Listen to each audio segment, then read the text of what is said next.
கிறிஸ்துவுக்குள் பிரியமானவர்களே, இந்த நாளுக்கான தினசரி தியான வசனம் லூக்கா எழுதின சுவிசேஷம் 24வது அதிகாரம் 43வது வசனம். லூக்கா 24:43. லூக் 24:43. அவைகளை அவர் வாங்கி அவர்களுக்கு முன்பாக புசித்து, அதாவது பொரித்த மீன் துண்டத்தையும் அதே மாதிரி தேன்கூட்டு துணிக்கைகளையும் அவர் வாங்கி அவங்களுக்கு முன்பாக புசித்து, அதாவது அவர்களுக்கு முன்பாக சாப்பிட்டு, நான் ஜீவனோடு இருக்கிறேன், நான் உயிர் தெழுந்திருக்கிறேன் என்பதை நிரூபிக்கும் வண்ணமாக செய்யக்கூடிய ஒரு காரியம். நம்ம இது எவ்வளோ முக்கியங்கிறத அப்போஸ்தலனாகிய பேதுரு கொர்நேலியு வீட்டில் பிரசங்கம் பண்ணும்போது சொல்லக்கூடிய காரியத்தை நம்ம பார்க்க முடியும். அதாவது ஏதோ ஒரு சாதாரணமாக நடந்த ஒரு சம்பவம் போல் இருக்குது. அவர் நான் உயிரோடு இருக்கிறேங்கிறக்கா வாங்கி புசிச்சு சாப்பிட்டாருன்னு. நீங்கள் இதை பாருங்கள், அப்போஸ்தலர் நடவடிக்கை 10வது அதிகாரம் 39வது வசனத்தில், யூதருடைய தேசத்திலும் எருசலேமிலும் அவர் செய்தவைகள் எல்லாவற்றிற்கும் நாங்கள் சாட்சிகளாய் இருக்கிறோம். அவரை மரத்திலே தூக்கி கொலை செய்தார்கள். 3ஆம் நாளிலே தேவன் அவரை எழுப்பி பிரத்யட்சம் காணும்படி செய்தார். எப்படி? அவரை எல்லாரும் முன்னாடி கொலை செய்தாங்க, 3ஆம் நாளில் உயிர் தெழுந்தார்.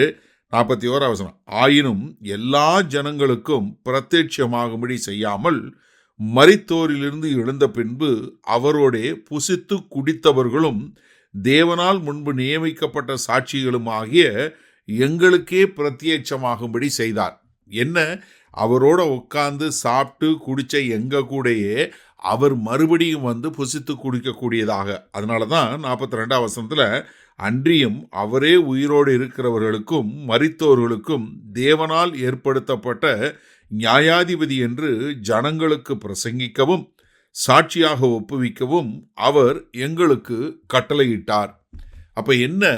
அங்கே கர்த்தராகிய இயேசு கிறிஸ்து புசித்து குடித்தாரு, அது அவர் உயிரோடு இருக்கிறாருங்கிறதுக்காக செய்தார். அதற்கு நாங்கள் சாட்சி. நாங்கள் எங்களுடைய வாழ்க்கையில் நாங்கள் பார்த்தோம். மரித்து உயிர் தெழுந்த அந்த கர்த்தராகிய இயேசு கிறிஸ்து எங்களுக்கு முன்னாடி அவர் உயிர் தெழுந்தார் என்பதை நிரூபிப்பதற்காக அவர் என்ன சரீரப்பிரகாரமான உயிர்த்தெழுதல் உண்டு என்பதை காட்டும் வண்ணமாக நாங்கள் வச்சிருந்த மீன் பொரிச்ச துண்டையும் அதே சமயத்தில் தேன்கூட்டு துணிக்கைகளையும் வாங்கி எங்களுக்கு முன்னாடி சாப்பிட்டாரு. நாங்கள் ஒரு ஆவியை பார்க்கல, நாங்கள் ஒரு கட்டுக்கதைகளை சொல்லலை. நாங்கள் சொல்லுவது என்ன? ஆண்டவராய் இயேசு கிறிஸ்து சொன்னது போல, தீர்க்கதரிசிகள் சொன்னது போல, வேத வசனத்தில் சொன்னது போல, கர்த்தராகிய இயேசு கிறிஸ்து இரட்சகராக வந்தார், மரித்தார், உயிர் தெழுந்தார். அவர் சரீரப்பிரகாரமாக உயிர் தெழுந்ததை கண்டதற்கு நாங்கள் சாட்சி. அவர் சரீரப்பிரகாரமாக உயிர் தெழுந்தால் என்பதற்கு அடையாளமாக நாங்கள் வைத்திருந்த மீன் பொரிச்ச துண்டையும் தேன் துணிக்கைகளையும் வாங்கி சாப்பிட்டார் என்று சொல்லி அதை ஒரு திருஷ்டாந்தமாக மற்றவர்களுக்கு பிரசங்கிக்கக்கூடிய காரியத்தை நம்ம பார்க்கிறோம். சரி, இந்த நாளில் இந்த வசனத்தை நம்ம எப்படி எடுத்துக்கொள்வது? இன்றைக்கு நம்மளில் நிறைய பேருக்கு என்னென்னா, ஏதாவது ஒரு காரியம் ஒன்று நடைபெறலைன்னா சோர்வு வந்துடுது. இப்போ நம்ம கர்த்தர் நம்மளை ரட்சித்தாரு, நமக்கு பரிசுத்த ஆவியை கொடுத்துருக்கிறாரு, நம்முடைய பாவங்கள் மன்னிக்கப்பட்டது, நமக்கு நித்திய ஜீவன் கொடுக்கப்பட்டது, கர்த்தருக்கு நன்றி ஸ்தோத்திரம், இதெல்லாம் சொன்னாலும் ஏதோ ஒரு மாம்ச பிரகாரமாக ஒரு காரியத்துக்கு நீங்கள் ஜெபம் பண்ணுறீங்க. அந்த ஒரு காரியம் நடைபெறாமல் போன உடனே உங்களுக்கு என்ன வந்துடுது? சோர்வு வந்துடுது. ஆனால் என்ன மறந்து போய்விடக்கூடாது?